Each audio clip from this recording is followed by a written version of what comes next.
Iba't ibang street foods na mabibili dito sa Dabilan. Tara guys, samahan nyo kami ni Mahal na mag-food trip dito. Saturday afternoon, maganda ang sikat ng araw kaya napag-isipan namin ni Mahal na mag-food trip. At dito lang pala yan sa Davilan Trails Food Park na matatagpuan sa Carmona, Cavite. Habang naglalakad-lakad nga kami ni Mahal ay nadaanan namin itong siomai rice kaya napa-order agad kami. Ito nga guys, yung unang-una at palaging-lagi namin kinakainan dito sa Dabilan pag nagpupunta kami ni Mahal. Kasi bukod nga sa masarap at malasa na siomai nila dito, ay talaga namang mapapa-extra rice ka sa kanin nila dito. Sa halagang 65 pesos ay meron ka ng 4 pieces siomai at 1 cup rice. Bumili na nga din si Mahal ng buko juice sa kabilang cart para may panulak man lang. Talagang napakaganda nga guys ng view dito habang kumakain. Presko ang hangin at malinis ang paligid. Kain tayo mga mahal. Thank you Lord sa blessings.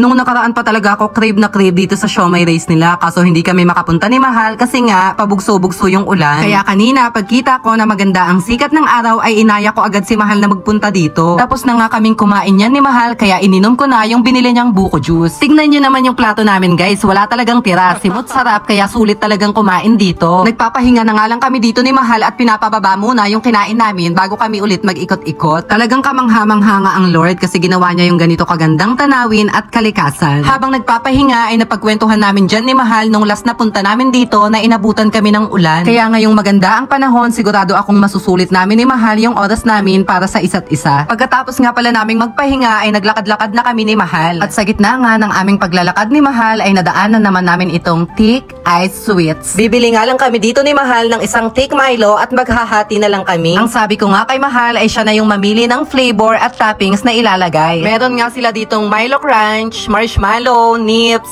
sprinkles, at marami pang ang ibang pagpipilian. At yung napili nga ni Mahal na toppings ay yung milk powder at marshmallow. Pinapanood na nga namin ni Mahal si ate habang nilalagay niya yung thick Milo kasi sabi ni Mahal sobrang sarap daw niya. Tignan nyo nga guys yung thick Milo, sa sobrang thick mukhang ayaw pang magpakuha. 35 pesos nga pala yung ganitong size ng thick Milo nila. Perfect nga yung ganitong business sa mainit na panahon kasi hindi din siya hassle gawin. Tignan nyo naman yung itsura niya guys, 'di ba? Sa tingin pa lang ay nakakatakam na. Kaya kahit ako na hindi mahilig sa matamis, ang sabi ko kay Mahal ay ako na ang unang titikim. Hindi nga siya sobrang tamis pero tamang-tama ang lasa siguro dahil yun sa milk powder na nilagay. At i-rate nga natin itong thick Milo sa 10/10. At mukhang napasarap nga ako sa thick Milo nila kaya parang ayaw ko na tong ibigay kay Mahal.